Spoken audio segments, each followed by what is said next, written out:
Presidente asegura que suspensión de 19 artículos del presupuesto 2015 afectará al gobierno en las áreas administrativa y de ejecución.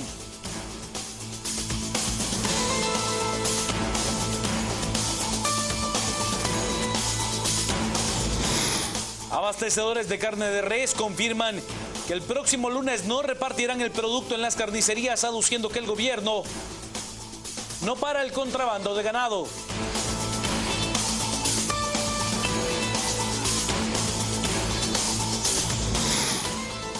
PDH confirma falta de alimentos para pacientes en el Hospital San Juan de Dios. Horas después comienza a llegar comida a dicho centro asistencial.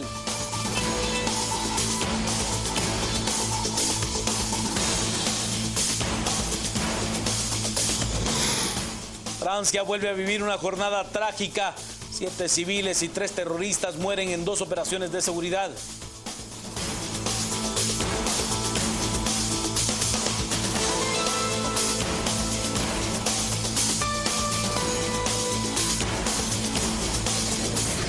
Banco Industrial, siempre de tu lado, presentó los titulares. Comencemos con las noticias. El magistrado presidente de la Corte de Constitucionalidad explicó por qué los magistrados decidieron dejar en suspenso provisionalmente el tema del impuesto a la telefonía. Las noticias nacionales son presentadas por Azúcar de Guatemala.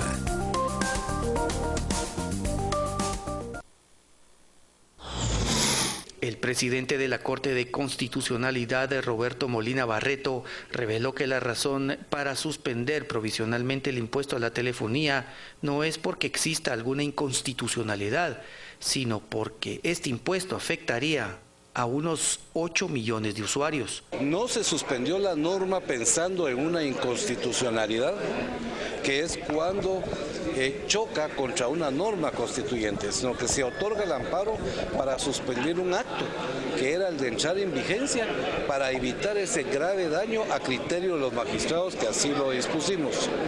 Eso es con respecto al amparo con la telefonía, para contestar su pregunta. No teníamos igual análisis con el cemento o con las regalías de la minería, y por eso se decidió suspender la entrada en vigencia exclusivamente de ese impuesto. La verdad es que la Corte hizo un análisis, los magistrados hicimos un análisis y consideramos de que de entrar en vigencia el impuesto a la telefonía se corría riesgo de que aproximadamente 8 millones de guatemaltecos de la clase más necesitada de escasos recursos quedaran incomunicados de celulares. A decir del presidente de la CC, dentro del expediente se tomó en cuenta no solo la parte legal, sino también la humana. Por su parte, el presidente Otto Fernando Pérez Molina se ha pronunciado sobre el tema, asegurando que la resolución de la CC solo afecta al gobierno de manera administrativa. El presidente Otto Pérez Molina afirma que la suspensión provisional de 19 artículos del presupuesto 2015 no afecta en su totalidad al gobierno, pues el problema es a nivel de administración y ejecución.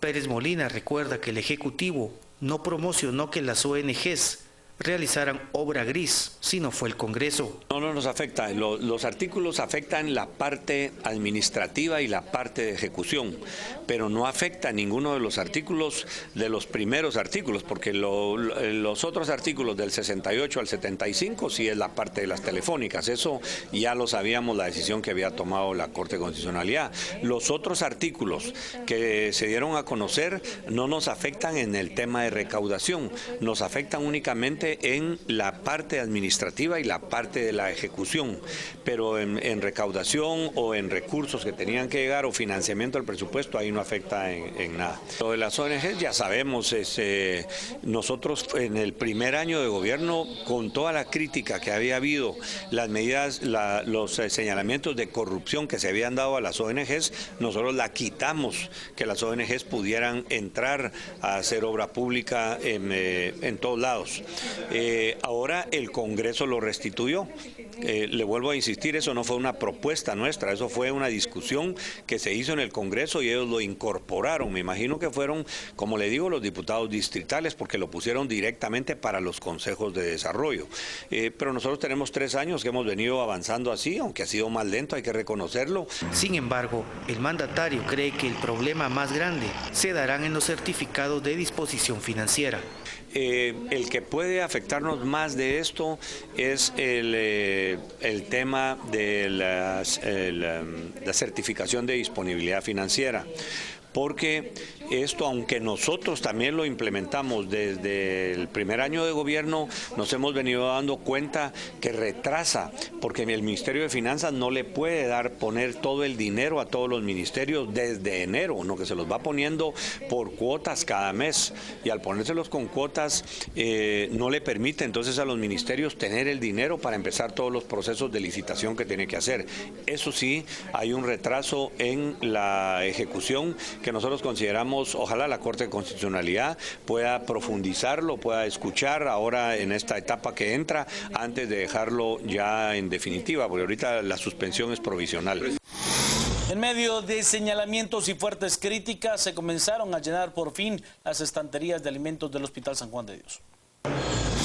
La Procuraduría de los Derechos Humanos confirmó la falta de alimentos para los pacientes en el Hospital San Juan de Dios. Los enfermos no están comiendo lo adecuado.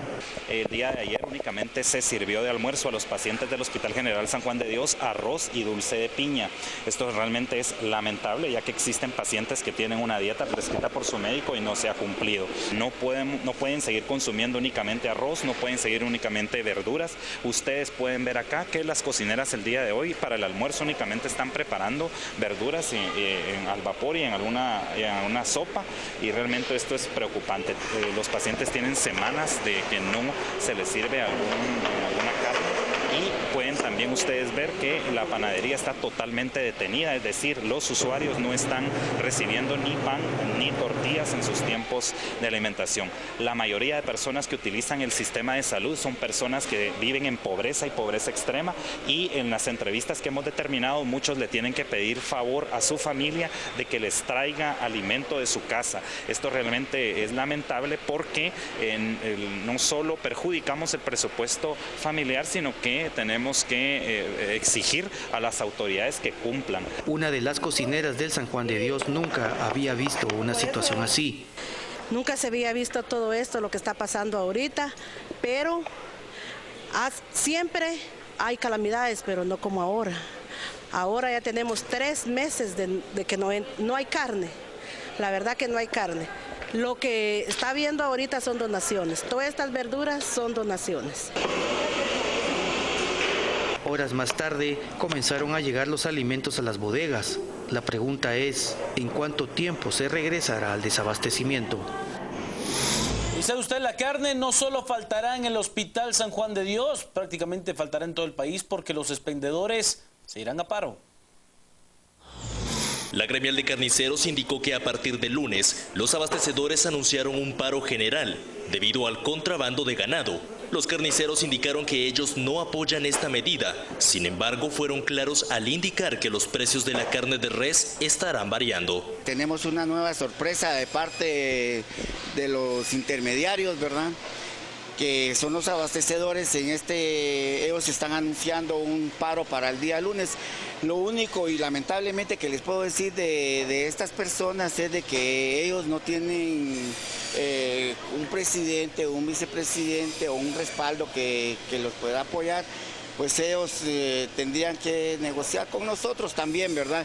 Pero esta es parte de que debemos de respetar las leyes en nuestro país, los derechos del consumidor, ya que esto se está volviendo un juego tanto como de abastecedores como del ganadero, y lamentablemente esto nos llega hacia nosotros, y es lamentable para mí anunciarle al consumidor final de que los precios van a estar variando. Si el gobierno no actúa inmediatamente, esto se va a quedar libre. Lamentablemente, pues nosotros quedamos sujetos a un precio Eso es un compromiso entre el Ministerio de Economía, la DIACO, que mantenemos todavía nuestra postura. Méndez afirma que los precios de la carne de res se mantienen entre 26 y 30 quetzales la libra. Mantenemos los mismos precios que quedaron acordados cuando tuvimos la reunión con el presidente y ministros y la cadena productiva, de mantener los precios de 26 a un máximo 30 quetzales. Esos son los que se han mantenido todavía en el mercado. Esperemos que no esto afecte más, porque se los digo, lamentablemente nosotros somos un buen grupo de comerciantes, expendedores. Creo que hay más carnicerías que abastecedores. Lamentablemente pues se ha tenido que acudir al intermediario, que son los abastecedores. Con una sonrisa en su rostro, la exdirectora de la Policía Nacional Civil y también ex viceministra de Gobernación, Marlene Raquel Blanco Lapola, acusada de ejecución extrajudicial y asociaciones ilícitas, llegó a la torre de tribunales. El motivo de su sonrisa, recobrar su libertad por medio de una caución económica de 200,000 quetzales, después de permanecer 2 años y 8 meses en el centro preventivo de Santa Teresa, en la zona 18. La exfuncionaria tendrá que presentarse a firmar el libro de asistencia cada semana. El 3 de octubre, la juez Carol Patricia Flores le otorgó la medida de prisión preventiva. Ahora permanecerá bajo ese arresto domiciliario sin derecho a salir fuera del país. Lapola fue capturada en marzo de 2012 en su residencia de la colonia Tikal, esto en la zona 7. En este caso también están involucrados el comisario Edwin Chipix Knox y agentes de la Policía Nacional Civil. Y abogados del Centro de Acción Legal en Derechos Humanos, CALDH, y de la Asociación para la Justicia y la Reconciliación, AGR, apelaron la recusación presentada por la defensa del general retirado José Efraín Ríos Montt en contra de la juez Janet Valdés. Según los querellantes adhesivos, esta es improcedente y extemporánea. Las organizaciones pretenden que la sala de mayor riesgo al momento de resolver determine que existe una ilegalidad en la interposición de una recusación y que se retome el juicio por genocidio, que una vez más ha quedado suspendido. Vamos a continuar con la intervención en calidad de querellante adhesivo del centro. Las noticias nacionales fueron presentadas por Azúcar de Guatemala. Y sabe usted, uno de los temas que ha estado en la agenda pública guatemalteca durante los últimos años es el tema del caso por genocidio, pero también en el debate entre abogados, el tema de la amnistía, Contrapoder y Canal Antigua realizaron un trabajo especial al respecto. Actualmente se ha reactivado el juicio contra el general Efraín Ríos Montt por los delitos de genocidio y deberes contra la humanidad. En 2013, los abogados defensores solicitaron amnistía para el general, un tema que aún es objeto de debate. Para algunos expertos es completamente prohibido y otros consideran que sí es posible aplicarse al caso. La Real Academia de la Lengua Española define amnistía como el olvido legal de delitos que extingue la responsabilidad de sus autores. En el caso del general Efraín Ríos Montt, los abogados defensores aseguran que es posible aplicar este proceso al caso en cuestión. Sin embargo, para algunos expertos es inaplicable en Guatemala. El presidente de la COPREDE insiste que en los tribunales deberían resolver la validez de las amnistías. La amnistía es válida conforme al derecho internacional y conforme a la jurisdicción de derechos humanos. Se puede aplicar en todos los delitos, porque en el momento en que se firmó los acuerdos de paz y en el momento en que se aprobaron las amnistías, todos los delitos tipificados en el Código Penal guatemalteco y todos los actos que se cometieron en el enfrentamiento son susceptibles de la amnistía. En tanto, el licenciado Alexander Eisenstadt, experto en Derecho Internacional, asegura que bajo ningún caso de genocidio puede ser aplicada la amnistía, la cual, según el entrevistado, está completamente prohibida por el derecho nacional e internacional. En primer lugar, porque nuestra legislación nacional no lo ha establecido así. No existe ninguna norma que señale específicamente que se otorga amnistía para el delito de genocidio. De hecho, dice lo opuesto. Segundo caso, porque el derecho internacional lo prohíbe. Y son convenciones en materia de derechos humanos que, según nuestra misma Corte, tienen el rango de la Constitución. son normas constitucionales.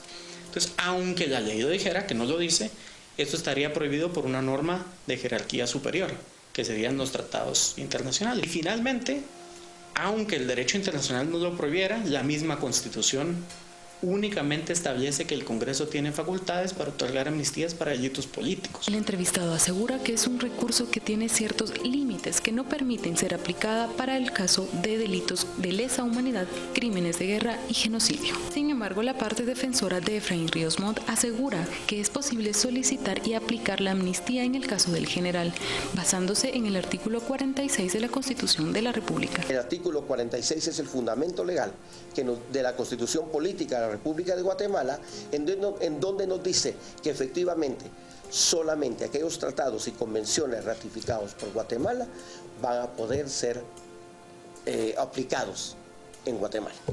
En el caso que nos ocupa, hasta el día de hoy no hay ningún tratado, ninguna convención ratificado por Guatemala específicamente con fecha, día y exactitud, en donde diga que Guatemala ha aceptado y ratificado una convención en donde se diga claramente que no se puede aplicar amnistía en el presente caso. Mientras se debate si se debe o no aplicar al caso específico del general Efraín Ríos Montt, sus abogados no dejarán de insistir en la solicitud de la aplicación de amnistía para su defendido. Lo seguiremos solicitando, seguiremos planteando las acciones que sean necesarias para establecer efectivamente que hasta el día de hoy debe, por imperativo legal, de aplicarse la amnistía.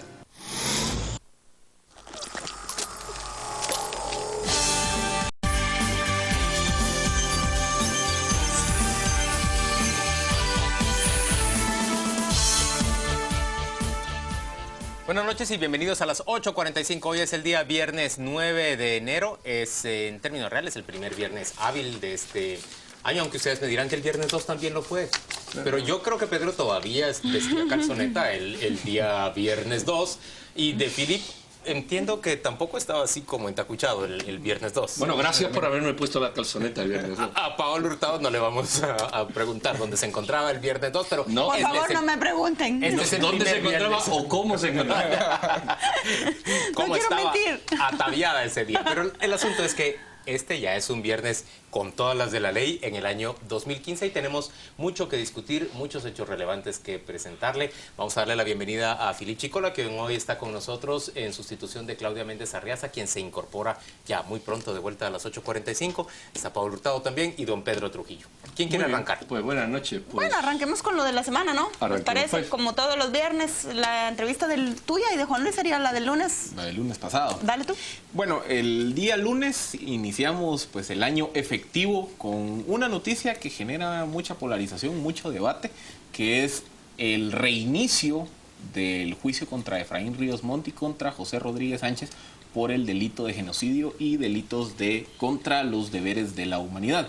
El pasado día lunes tuvimos en este set a dos abogados que nos vinieron a explicar un poco el proceso que se estaba gestando, que se había gestado en ese primer día de debate, particularmente la recusación en contra de la presidenta del tribunal, la juez Valdés, y de otros procedimientos que se dieron durante este primer día, como fue la orden del tribunal para que Efraín Ríos Montt se presentara en la sala de audiencias. Él previamente había anunciado que no lo haría debido a problemas, a vejámenes de salud.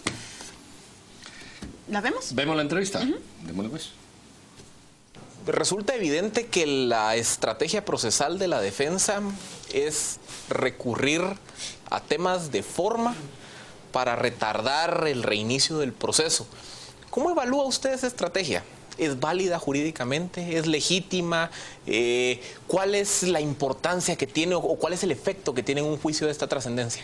Mire, válida jurídicamente definitivamente es. ¿Por qué? Porque la propia ley, el propio sistema ponen a disposición de la defensa todos esos medios para ser utilizados. Yo creo que el punto de discutir ¿es ética? ¿Es legítima desde el punto de vista moral?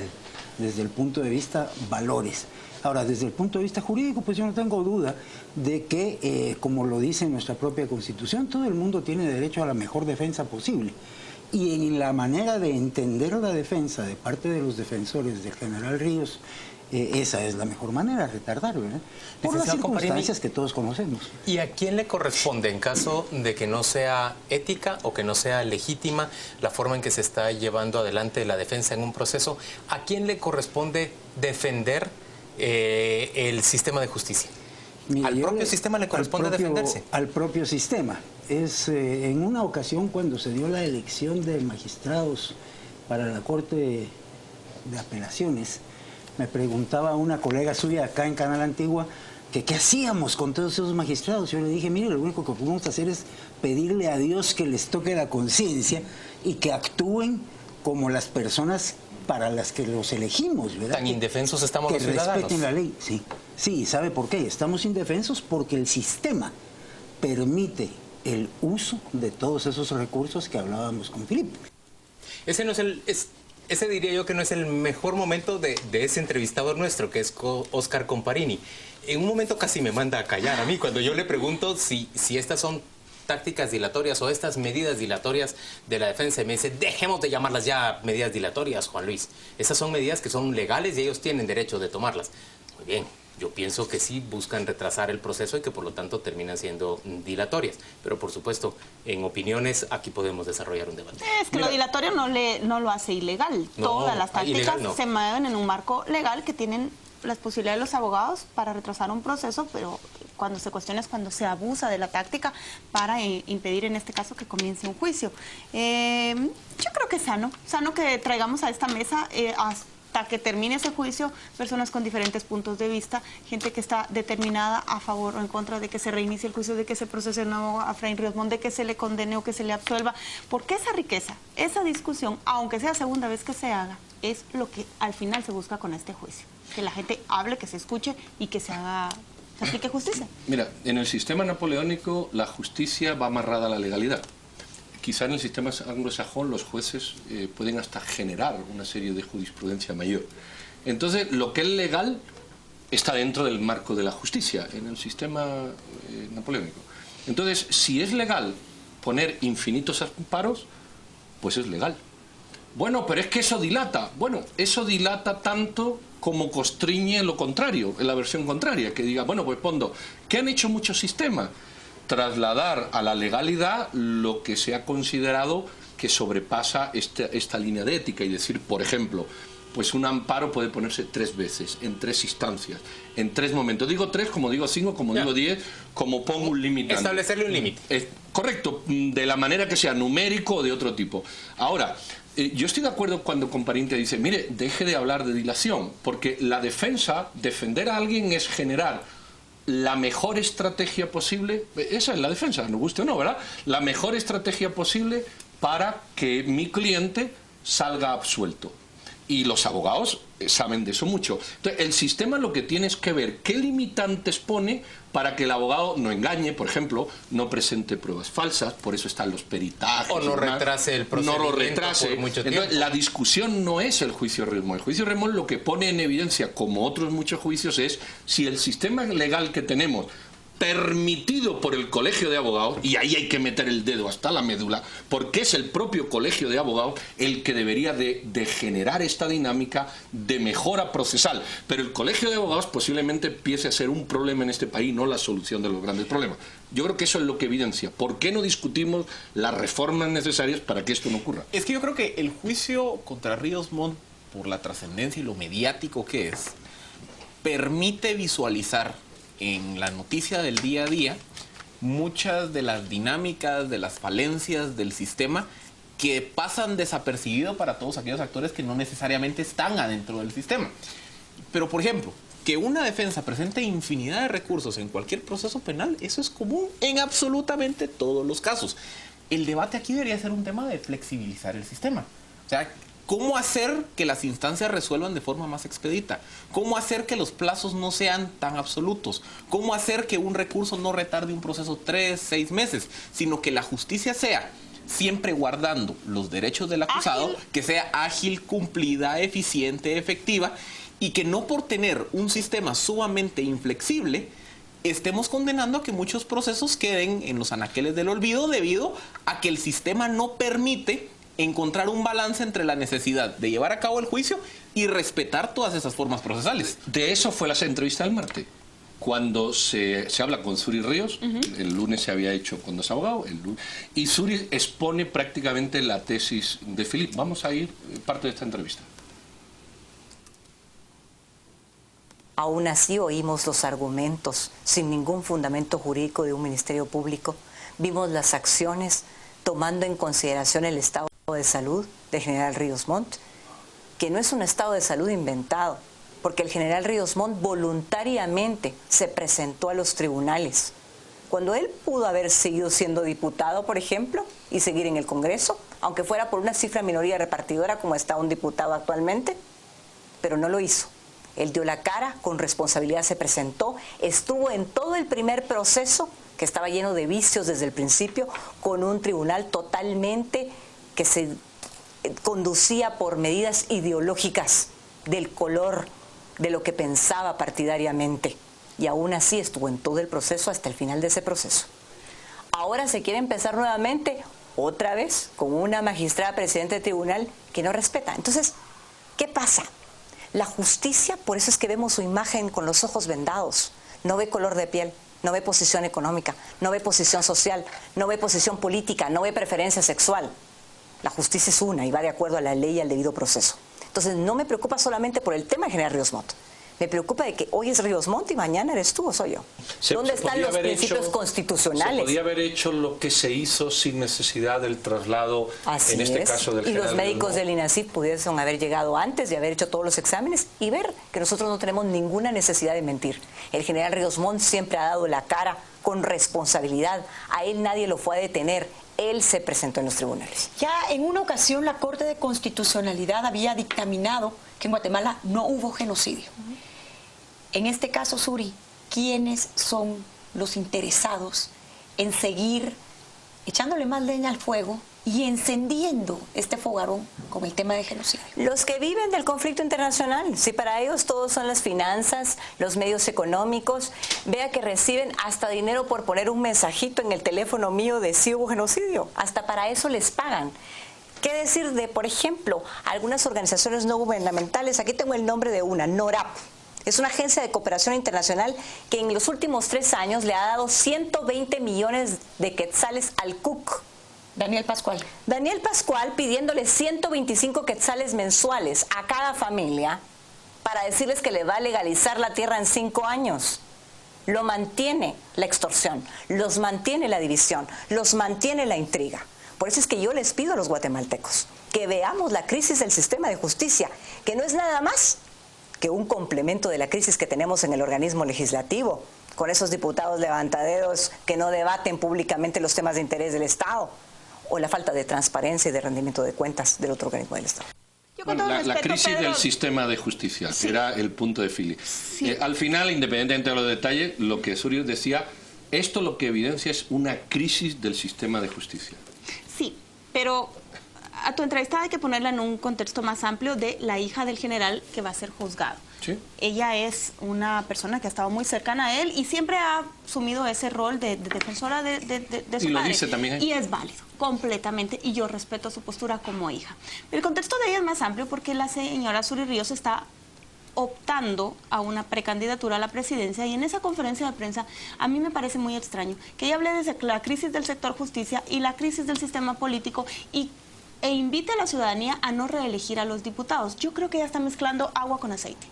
Ella va a tener que llevar un paralelismo en este año de su precandidatura presidencial y del juicio de su padre, y en esta primera oportunidad se nota que no lo está mezclando, que lo está mezclando mal y está llevando un mensaje, algo político a lo judicial y viceversa. Creo que por la sanidad de su campaña y del juicio de su padre, ella debería hacer una separación de esos discursos. A mí me parece interesante que una persona primero con tanta presencia de ánimo y con tantas ganas de participar, como es Suri Ríos en esta campaña electoral, pues someta a discusión, por ejemplo, un tema como ese de la ayuda de agencias de cooperación a organizaciones campesinas como el Comité de Unidad Campesina y acuse directamente a un dirigente como Daniel Pascual de extorsionar a las personas. A mí me parece que hay un tema buenísimo para discutir. entiendo lo que dice Paola, creo que es razonable en términos de sistema de justicia y en términos de corrección política, pero a mí me gustaría mucho discutir sobre esos asuntos. En términos reales, ¿cómo vemos hacia el agro nosotros? ¿Estamos realmente viendo esa cooperación internacional, esos 120 millones de quetzales en yo no sé cuántos años, como tirados por el drenaje? ¿Cómo deberían redirigirse? Sometamos a discusión esa ayuda con las organizaciones que entregan la ayuda y con el propio Daniel Pascual. Me parece que en eso sí cumple una función una persona que quiere hacer política y que, bueno, en este caso porque está herida personalmente o familiarmente, pues trae a colación un tema que es valioso para todos. Pero aún así yo creo que sí, lo que hemos hablado en el primer segmento, que no estaba ya, es la crisis del sistema de justicia. Es decir, la justicia está en crisis en la elección de magistrados a la Corte, la comisión de postulación, está en crisis. Mira, yo te voy a decir lo que yo creo que es la génesis de la crisis, y alguien me puede llamar simplista. Yo creo que la génesis de la crisis es la carrera de Derecho. Esa es la génesis. Es muy probable. Es la génesis es muy probable. La carrera de Derecho, donde a un individuo en 6, 7, 5, depende, ¿verdad?, años, se le hace licenciado en Ciencias Jurídicas y Sociales, abogado y notario, y a partir de 23 años sale una persona con un poder absoluto desde la perspectiva legal a buscarse la vida. Eso no existe en ningún país del mundo que tenga un mínimo nivel de éxito, sino que se hace una carrera de Derecho que va entre 3 y 5 años, donde sale un graduado que nadie lo quiere, aprende, se forma, luego hace una maestría de 2 o 3 años para ser secretario judicial, para ser segundo, y cuando tiene 35 o 40 años es un magistrado reconocido después de 15 años y luego va escalando. Entonces, ese ímpetu en hacer abogados 23 añeros a la fuerza y tal, perdón por ser simplista, genera una dinámica y esa es la crisis del sistema de justicia que luego se traslada a casi todo. Y aparte también la crisis del Colegio de Abogados como un órgano de supervisión o control ético. En otras latitudes, por ejemplo, en los sistemas anglosajones existe el concepto de la barra, que la barra lo que sirve es para evaluar el comportamiento ético y profesional de sus agremiados. Entre colegas. Entre colegas. Los colegas nos vigilamos unos a otros. Y porque al final existe el interés de proteger la imagen de la profesión. Aquí no, aquí vemos que el Colegio de Abogados, Pedro criticaba porque el colegio no ha presentado una propuesta para eficientizar el sistema de justicia.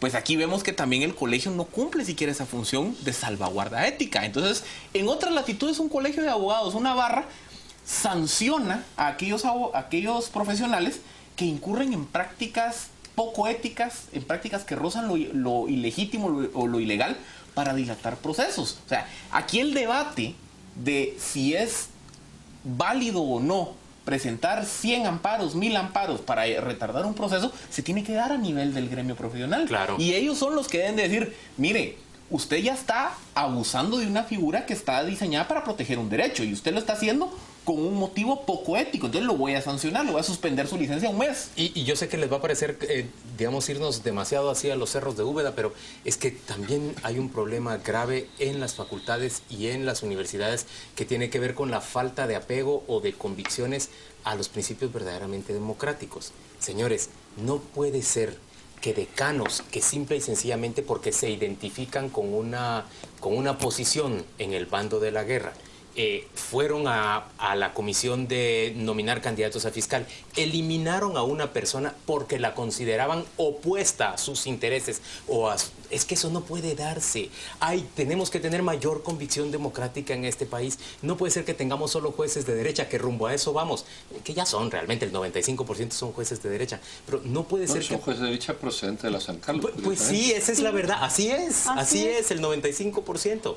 Y una magistrada de la Marroquín que tenían 2, la sacaron porque la consideraron de izquierda. Ajá, no la es contradictorio. Podemos hablar del ataque. Por eso no es derecha e izquierda. Vamos a la pausa y hablamos del ataque en el otro segmento. Vamos a la pausa y ya volvemos.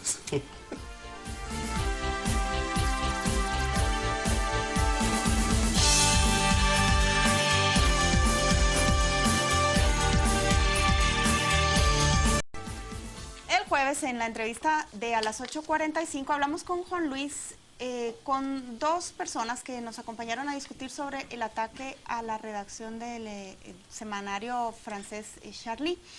Era Ileana Lamilla, representante en Guatemala de Reporteros Sin Fronteras y también directora de la agencia Cerigua, y también Roberto Wagner, analista en temas internacionales. Este es un extracto de la conversación que tuvimos con ellos, oigámoslo. Debo preguntar, ¿es valiente o es temerario lo que están haciendo numerosos medios en el mundo? Paola nos contaba hace unos minutos, El Mundo saca en su edición de mañana publica 9 páginas con todas las portadas o caricaturas de ellos más emblemáticas. Más que un mensaje de apoyo, lo que están diciendo es... desafío. No los van a Reporteros callar. Sin Fronteras hizo un llamado a todos los directores de los medios a publicar las caricaturas. O sea, es prácticamente como un desafío y una reivindicación a este derecho que se tiene en relación a informar, a publicar, especialmente en temas tan polémicos como estos. Pero déjenme preguntarle a Roberto, ¿ese apoyo no puede encender más la ira de ese grupo, ese lobo solitario, o quien se adjudique o a quien se le atribuye ese crimen, al ver que el mundo occidental sale con Yesui Charlie a decir yo respaldo y publican las caricaturas? ¿Puede eso asusarlos? Puede que pase, pero es que ese es el objetivo del terrorismo. El objetivo del terrorismo es precisamente asustar, provocar miedo, para así generar una especie de control. Entonces, en el momento en el que uno viene y si está viendo al terrorismo en los ojos... ¿Hay espacio para pensar si sátiras como esta deberían considerarse más respetuosas o menos... o prohibidas, ¿estás diciendo? No prohibirlas, pero moderarlas. Es que ese fue el llamado que se hizo en el 2006, ¿verdad? A evitar esas provocaciones, a ejercer la libertad de expresión con respeto. Libertad de expresión con provocación. No, por eso. Es que hay que ponderar, digamos, hasta dónde puedo yo ejercer mi libertad de expresión, sin agredir, sin ofender, ¿verdad? Pero lo que es inadmisible totalmente e indefendible es lo que sucedió hoy, ¿verdad? Porque si yo no estoy de acuerdo con lo que alguien dice, yo no puedo ir y lo voy a matar. Pedro, ¿qué pensás de lo que escuchabas? Mira, lo que Ileana dice y Roberto llevan razón, pero voy a poner yo ejemplos en contra de eso, para ver la dimensión real. Las Torres Gemelas se tiran sin que Estados Unidos haga un anuncio de este tipo. El metro de Madrid se inunda de cadáveres, igual que Londres, sin que... Es decir, aquí lo que hay que entender es el fin del terrorismo yihadista. El terrorismo yihadista tiene 3 fines perfectamente estudiados por la literatura. 1, la desaparición del Estado de Israel. Punto. 2, la desaparición de Occidente en sus costumbres tradicionales. Y 3, la islamización más radical incluso de los países árabes, y por eso en Yemen y otros. Entonces, ese fin justifica cualquier cosa. Entonces, cuando hay una caricatura, dice uno, hombre, es que fue por la caricatura. No, el atentado del metro de Madrid, ¿por qué fue? Ahí no había caricatura. Y el de Londres, ahí no había caricatura. ¿Me explico? Es decir, estos terroristas son terroristas porque persiguen un fin y el medio es el terrorismo. Se acabó. Ahora le ha tocado el semanario, mañana a ti por no llevar burka y pasado Juan Luis por no llevar... Pero ese planteamiento tuyo en realidad ignora que tanto Estados Unidos como en su caso España y el Reino Unido en ese momento pues tenían un papel fundamental en contra de este tipo de planteamientos yihadistas o islamistas en el mundo árabe y lo llevaban adelante con una actuación militar. No, militar no, era la invasión de Irak. Pero escucha, Irak se invadió en el 92 por fuerzas musulmanas también, cuando el problema con Kuwait. Es decir, claro, eso se hace en un contexto internacional que no digo que sea correcto, no, pero hay un contexto internacional que actúa así. Pero matar gente en el metro de Londres porque el gobierno español decide llevar tropas a Irak, es que entonces está justificando cualquier cosa. No, yo sé que no es tuyo. Pero lo que estoy diciendo es que sí parece haber causa y efecto frente a estos... Siempre buscan una causa. Pero veamos también el ejemplo de la guerra civil en Siria. Ahí tenemos a los grupos yihadistas atentando contra el gobierno de Bashar, que es una dictadura. Los hermanos musulmanes. Y la hermandad musulmana en Egipto. O sea, es un esfuerzo de estos grupos por empezar a construir un califato islámico, tomando el poder político. Y para ello utilizan sus medios. A mí lo que me llama la atención es que justamente hoy en la tarde, la célula de Al-Qaeda en Yemen tomó responsabilidad por el ataque y anunció, o mejor dicho, manifestó que esto era un mensaje en contra de los medios occidentales que se atrevían a mofarse de la religión musulmana. Mira los periodistas degollados que se me ha pasado. Esto es una declaración de guerra contra los esfuerzos de algunos medios. A ver, eso es un tema que da también para muchísimo debate, de cuestionar algunas de las prácticas de la religión musulmana. Y aquí lo que están diciendo es, si usted se atreve a cruzar esa línea, si usted cuestiona mi religión, yo voy a utilizar la violencia para responderle. Básicamente la reacción se da cuando se utiliza la figura del profeta, que para ellos es absolutamente sagrada y que no quieren ver mancillada. Eso ocurre también en Dinamarca contra el periodista, contra el caricaturista que dibuja igual en el año 2006, ¿no? Digamos que esa es una excusa bastante utilizada, pero ha habido otras. Ha habido otras excusas. Participación en Irak para Reino Unido. Ha habido otras. O sea, no necesario. Y cuando no ha habido excusa, se la han inventado. Es decir, Roberto, es que fin del Roberto nos radicalismo. decía en la entrevista el jueves que él creía que el ataque no era por las caricaturas, que esa era la excusa para perpetrar el ataque. Pero lo que dices tú, si se están adjudicando el ataque y lo que explican es un mensaje para los medios de comunicación, yo creo que al final es una mezcla de ambas cosas. Es la oportunidad para sembrar terror, pero también es la oportunidad para decir, no se metan con nosotros los periodistas, no estamos dispuestos a soportar sus burlas, no vamos a hacer... Más bien están más dispuestos a aceptar las críticas que lo que genera sátira o burla. Señores, creo yo. ¿Qué piensan ustedes de lo que ha ocurrido a lo largo de esta semana, esa gran cantidad de rumores respecto de la muerte de Fidel Castro? Cuba, como siempre, no responde. Bueno, o responde de una manera que me parece que es bastante inteligente. Dicen, son rumores que ya han durado cerca de 30 años, caso, ¿verdad? son rumores. Una cosa por el estilo. Pero, ¿qué piensan ustedes de esto que está ocurriendo? La invención de que se iba a producir una conferencia de prensa viernes por la mañana en La Habana, que luego fue desmentida por las autoridades cubanas. A mí esto me recordaba lo que pasó con Lenin y sobre todo lo que pasó con Chávez. Realmente no sabemos cuánto tiempo estuvo muerto Chávez. Algunos hablan de meses, otros... Mira, el señor Castro ya está, pues el hombre ya está, ¿verdad? Avanzado en años. El hecho de que él voluntariamente se retirara hace tiempo indica que él mismo vio eso. Entonces, esto es una noticia... No creo que la den de sopetón, es decir, es posible que se generen ese tipo de rumores para ir preparando ciertos cuerpos me refiero a ciertas reacciones y tal, pero si esta no es la ocasión en que el señor Castro ha fallecido, pues para bien o para mal será dentro de un espacio no muy grande de tiempo por la edad y por las condiciones, sí, son cosas propias de la vida. Podemos tener la certeza que no va a ser en tiempo real que nos anuncien la muerte, ni nos van a dar la hora real de cuando falleció. Absolutamente. O lo harán coincidir con algún hecho magnánimo, como pasó con Franco. Franco lo hicieron coincidir la muerte, manteniéndolo 1 o 2 días artificialmente vivo, con la muerte de Primo de Rivera. Del fundador de la Falange. Bueno, no, creo que era José Antonio Primo de Rivera, correcto. Miren, pero yo quería preguntarte... Tiene que ver los rumores con la situación interna de Cuba. Con lo que va a pasar ahora en enero, que llega esta secretaria para América Latina, el Departamento de Estado, a llegar por primera vez un alto funcionario estadounidense a la isla y empezar a restablecer esas relaciones diplomáticas que ofrecieron. Empezar a ver cómo vamos a reabrir la embajada de Estados Unidos acá en Cuba. Y ¿cuántos espías vamos a poner? Hay que hablarlo. Empieza todo un proceso. Y justo ahora en enero, ¿qué piensan ustedes de la visita de esta funcionaria y de lo que se puede venir en el primer semestre para ponerlo en un corto plazo entre Estados Unidos y Cuba? ¿Es Roberta Jacobson quien va a ir? Roberta Jacobson, sí. Bueno, yo creo que la conocimos aquí, ¿verdad? Sí. Vino, ¿no? Sí, yo creo que habrá almorzado con esa señora en algún momento.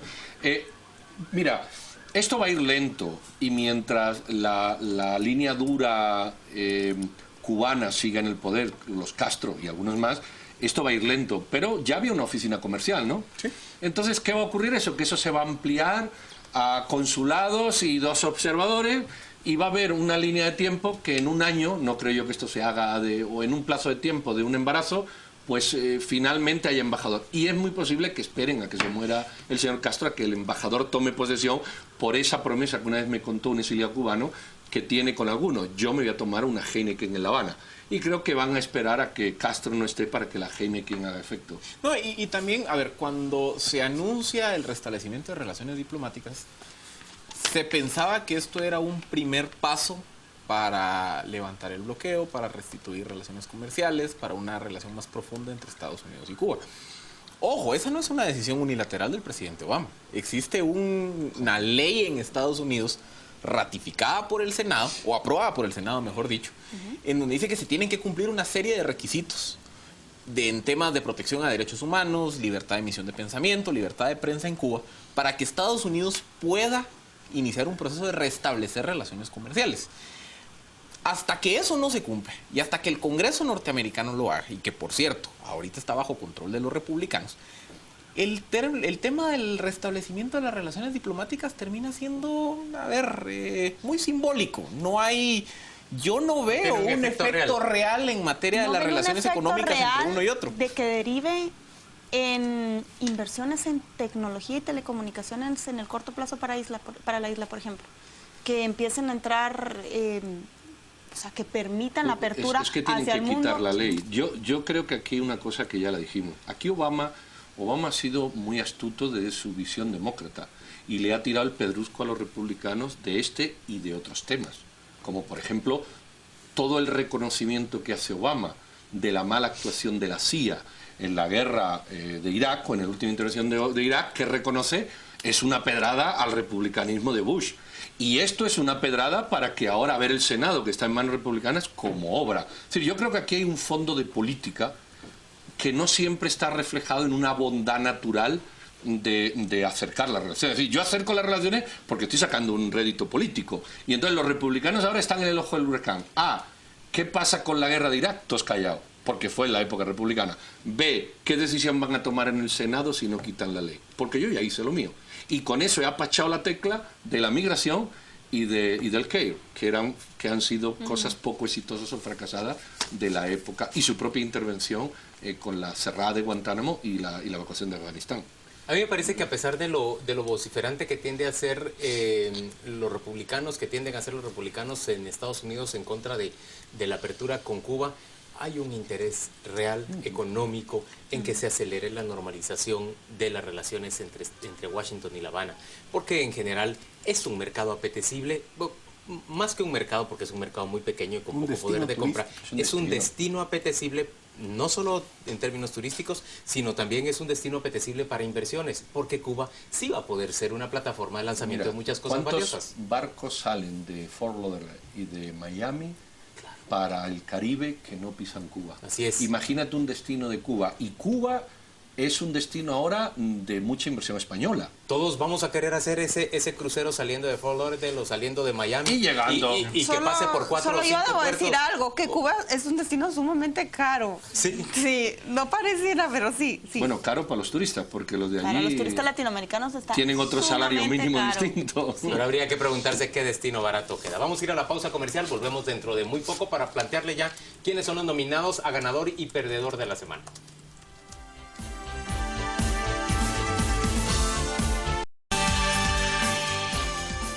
En 90 segundos discutimos algunas notas nacionales. La primera es esa suspensión provisional que resolvió la Corte de Constitucionalidad para 19 artículos del presupuesto 2015. Les recordamos, el año pasado se emitió un primer amparo para dejar en suspenso el impuesto a la telefonía que entraba en vigencia este año.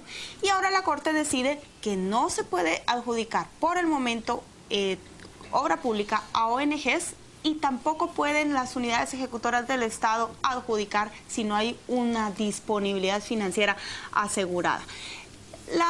Los amparos presentados por telefónicas, grupos gremiales como la Cámara del Agro, la Cámara de Industria, son los que surtieron estos efectos. Y en resumen, el presupuesto de 2015 todavía tiene otras inconformidades que no ha resuelto la Corte, como el incremento al pago de regalías para la industria minera y el impuesto al cemento, que subió de 1.5 a 5 quetzales. Mis compañeros, ¿qué piensan de esta resolución de la Corte de esta semana? A mí me parece que es un golpe duro en términos políticos para el Ejecutivo. Debería hacerlo también para el partido líder, que junto con el Partido Patriota pues llevaron la carga principal, aunque Todos también participó, el partido Todos también, en la aprobación de este presupuesto que resultó tan fallido en términos legales. Pero para el Ejecutivo está la carga mayor, porque ahora le corresponde contener el gasto y actuar sin lo que terminaron siendo estos puntos de encuentro con su gran némesis en el Congreso, el partido líder. Yo creo que la Corte lo que hace es separar lo que es el presupuesto de lo que son los añadidos al presupuesto, que no deben de ir, sino discutirse en un foro del legislativo, en el adecuado, y hacerlo por aparte. Hay cuestiones como las que ha señalado Juan Luis y otras que no ha dado tiempo a hacer, yo voy a meter un par de ellas, como es el que no se deriven fondos de salud, educación y tal para pagar deuda, o otras cuestiones que la Corte suspende, que garantiza derechos individuales, como el que la Superintendencia de Telecomunicaciones no puede escuchar ni intervenir aparatos tuyos. Yo creo que también un perdedor potencial de mediano o largo plazo podría ser líder, porque a mí me pareció de todo este proceso una jugada maestra de líder, de aprobar impuestos de una forma cuestionable, generando que el costo político lo asumiera el Partido Patriota para crearse las condiciones en caso un eventual gobierno de Valdizón tengan fuente de financiamiento. Si se terminan suspendiendo definitivamente los impuestos, ese plan se les cae. Y el problema que se les genera es, ya no van a tener esa estabilidad que ellos pensaron que se iban a comprar desde un año antes. Y les va a tocar sacar adelante su reforma tributaria. Con mayores niveles de oposición. Y no tienen el chorro abierto para gastar en el 2016. Miren, otro tema que discutimos en 90 segundos es la crisis en el sector salud que continúa. Vimos esta semana notas de prensa que evidencian a qué punto ha llegado. Más de 2.000 sindicalistas ganan salario en el ministerio, pero no trabajan no solo algunas horas, sino algunos no trabajan nada. En los hospitales como el San Juan de Dios vimos que sirvieron piña y arroz esta semana porque no hay presupuesto para agregar otro tipo de alimentos. Y también vimos que los robos de hormigas están en buena parte enquistados en estructuras en los hospitales lideradas por los propios trabajadores sindicalizados. Una nota de prensa mostró cómo la cocinera casada con el encargado de seguridad del hospital tienen más de una docena de familiares en puestos claves que permiten en buena medida la sustracción de poco a poco de insumos, medicamentos y hasta alimentos de los hospitales. Mira, lo primero es lo que aquí se ha hablado, es el poder de los sindicatos y de los grupos de presión metidos ahí, que a veces sonaba risa. Lo segundo es que tú en una estructura deficitaria hay 2.000 y pico, eso que se ha visto ahí, liberados sindical que pagamos y no trabajamos. Nuevamente son zánganos de la administración pública. Y lo tercero es que deben de ser hormigas gigantes australianas, porque ahí se llevan los bocados a montones. Y eso evidencia otra vez el fracaso de estos sistemas como están montados. Yo lo que veo es que el sistema de administración pública tiene que tener, igual que tienen las empresas privadas, sus mecanismos para impedir que esa clase de cosas ocurran. A ver, las oficinas en general, los centros, las empresas privadas cuidan de alguna forma que sus insumos para el trabajo pues no terminen siendo escamoteados o saqueados por las personas que trabajan ahí. Se cuidan esos recursos. Lo mismo tiene que ocurrir y me parece a mí que es vergonzoso que a estas alturas pasen hambre, porque han pasado hambre jueves y viernes los pacientes del hospital debido a esta clase de robos. Yo voy a ver, sin miedo de sonar repetitivo, pero yo creo que aquí es otro ejemplo más de cómo el sistema de salud en su conjunto, su razón de ser es un botín. En todo sentido, es un botín, la compra de insumos, los contratos, la asignación de plazas, las contrataciones de ONGs, el robo de medicamentos a lo interno, el robo de comida, la asignación dentro del sindicato, etcétera, etcétera. ¿Y qué hacemos? Todo el funcionamiento del sistema es un caos. Pero eso tiene que ser para otro momento que sonó el clock.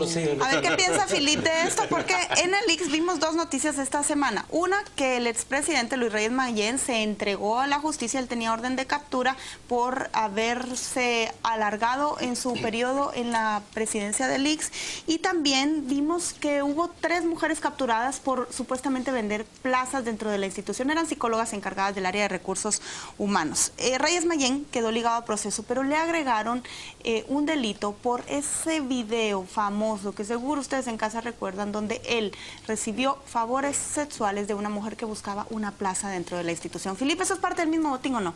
Pues, a ver, yo en el caso de Reyes Mayén, creo que el juicio en su contra va a permitir develar la trama detrás de la historia de los favores sexuales, porque por ahí se ha argumentado de que incluso puede haber sido una trampa, no lo sé, y que en gran medida el tema del video y todo esto fue fue producto de esa disputa que existió a principios del año, ¿qué? 2013, 2014, perdón, por el control de la presidencia del ICS. Habrá que verlo. Con el tema de la captura de los trabajadores por venta de plazas, es que, a ver, yo decía el sistema de salud por el caso que estamos viendo actualmente, pero es que esto es un fenómeno transversal de toda la administración pública. Toda la administración pública en su conjunto es un botín. Las plazas, los contratos, las licencias, todo lo que tiene que ver con acción pública del Estado es una fuente de riqueza para quien está ahí. ¿Ocurre eso en todos los países del mundo o ocurre especialmente en Guatemala? Creo que aquí en Guatemala está exacerbado. Vamos a decir que aquí está exacerbado. Yo lo que sí me avergüenzo es de eso que le han puesto por la señora. Yo vi el video y esa señora no fue forzada a nada. Y eso es de un descaro horrible, porque aunque se dé, es un tema personal y consentido, porque la señora no lo denuncia en ningún momento hasta que aparece. Lo demás es un tema judicial y que el señor Mayén responda. Y hasta recibió un ascenso bajo la nueva administración. Pero bueno, pero sí es cierto que son botines. ¿La señora fue ascendida o fue destituida? Yo entiendo que perdió su trabajo. A mí me interesa de fondo estudiar cómo hacemos para que funcione mejor este sistema que nosotros tenemos, que en otros países funciona mejor. Juan Luis, ¿a quién postula de ganador? ¿A quién postulo yo de ganador? Vamos a ver. Yo creo que de ganador tenemos que nominar a los empresarios de diferente orden. Ahí vemos, por ejemplo, a representantes de Cámara de Industria. Vemos a representantes en general de CACIF, porque están organizaciones financieras, industria, agricultura. Pero la verdad es que los empresarios le ganaron la batalla al gobierno en términos del presupuesto. Y se la ganaron en dos órdenes. Se la ganaron en el plano del impuesto a las empresas telefónicas, y se la ganaron también en el plano de las normas de transparencia. Al gobierno le debería dar vergüenza que haya sido el sector privado organizado el que ha venido a ponerle freno a esos esfuerzos suyos y del partido líder de echar la gata a retozar con el presupuesto del 2015. ¿Y de candidato perdedor a quién postula?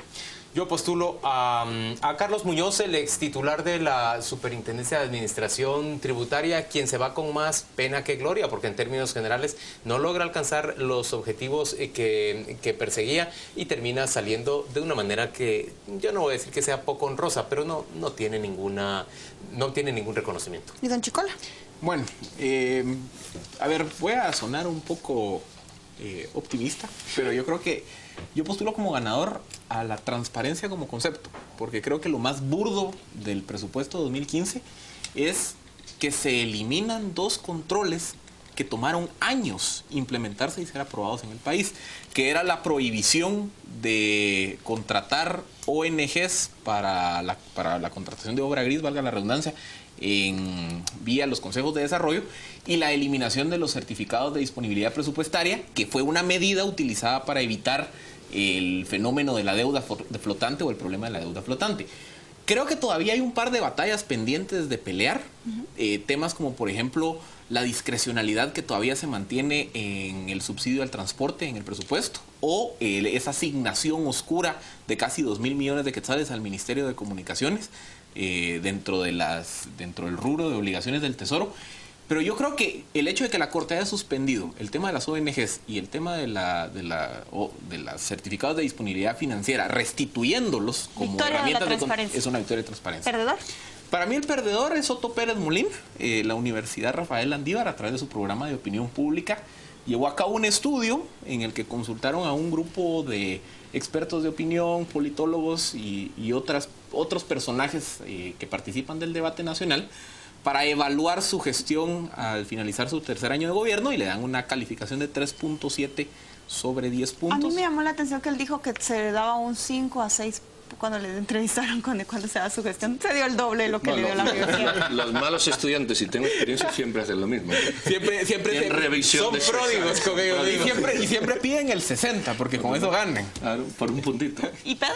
Bueno, yo creo que el ganador es el señor Ríos Montt. Vimos cómo el juicio se paró, y al pararse se vuelve a cuestionar la necesidad de revisar tanto el aspecto formal, como si está la ley de amnistía, como si él va a tener que estar presente o no por su estado de salud y otras cuestiones.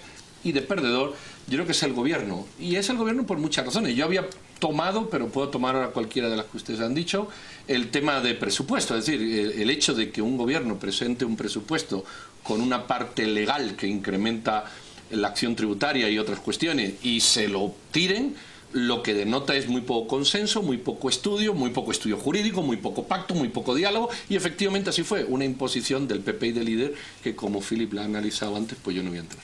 Yo voy a postular de ganador y de perdedor a dos que tal vez pierdan en mi postulación, pero creo que es buena oportunidad para hablar de estos temas.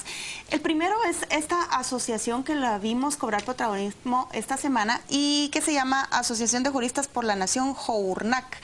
Ellos han presentado una denuncia ante el MP para que se reactiven 42 denuncias de funcionarios durante el gobierno de la UNE. 15 de ellas involucran directamente a Sandra Torres. El diputado de la UNE, Orlando Blanco, ha dicho que son grupos de abogados que responden al líder, que es como una contracampaña difamatoria del partido líder, que está aprovechando estos abogados y este grupo nuevo para pedir que se reactiven casos. Y de perdedor es un desconocido, se llama René Baltasar Tolentino Guardado, es un notificador de la Sala de Apelaciones del Ramo Penal, la Sala Primera.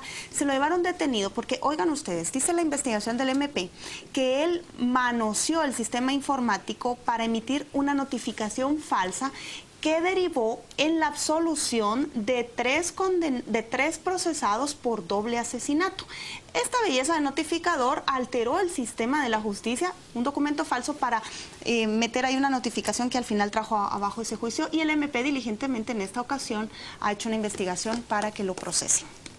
¿Quién quiere consolidar votos? Mira, yo voy a consolidar. Como yo tenía perdedor al gobierno, le puedo dar el ganador a Juan Luis, porque el gobierno pierde porque los empresarios le ganan. Los empresarios le ganan. Entonces yo mi perdedor lo quito y apuesto por el ganador. Y con eso me quedo. Solo voy a apostillar una cosa, y yo estoy de acuerdo con Orlando Blanco. Investigué al señor Melvin Portillo, que es el portavoz de esta asociación de juristas. Él es un abogado petenero, diputado por la UNE en el 2011 y sale en todos los medios de Valdizón. Todos los medios de Valdizón recogen lo que este señor hace con una profusión enorme. Y ataca a la UNE, ataca al Sinibaldi, ataca a Sandra Torres, en cambio no dice nada. Entonces esto es una asociación de juristas, por eso no te la voto, pero sí quería desnudarla. Con un interés claro de lo que está siendo líder. Manipulo los medios, manipulo la asociación para jueces, manipulo no sé qué, pero a través de terceros que parece que son buenos. Que son movimientos sociales, ¿verdad? Como aquel que quemó su carro por la economía y resultó que se le habían pagado por el Bueno, delito. y el del harinazo que todavía está por ver sí. de qué hay. Si algún día aparece. Philip, ¿tú? A ver, yo bien cambio mi voto de ganador. Creo que al final quien lleva a cabo la lucha por corregir estos fallos del presupuesto es el sector empresarial. Yo también creo que el sector empresarial es ganador esta semana. Pues una sí, muy bien, pues porque sus recursos ya ven, pues yo lo propuse y ustedes votaron. Claramente. Y de perdedor dejamos al gobierno. El gobierno. Al gobierno. El gobierno y al es Congreso, porque también al revés. Muy bien, démosle también al Congreso. Me parece. Gracias por acompañarnos. Feliz fin de semana, compañeros. Este día viernes, que tenga usted un feliz fin de semana, que sea muy reparador y que el lunes arranque con mucha fuerza. Pero antes de arrancar el lunes, recuerde usted que tiene una cita a las 8:45.